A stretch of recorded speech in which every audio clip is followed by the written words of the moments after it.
એનો સાથ દેવા કોણ જાય? એનું પકવેલું અનાજ અહીંયા સૌ કોઈ ખાય, પણ ખરે ટાણે ખેડૂનું કોણ થાય?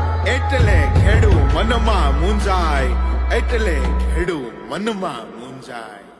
અંદર ને અંદર એ સળગે છે, બળદના છોટાએ બાંધી કામે વળગે છે. અંદર ને અંદર એ સળગે છે, બળદના છોટાએ બાંધી કામે વળગે છે. ધ્યાન રાખે છે બધી મોસમનું, ધાન બધાને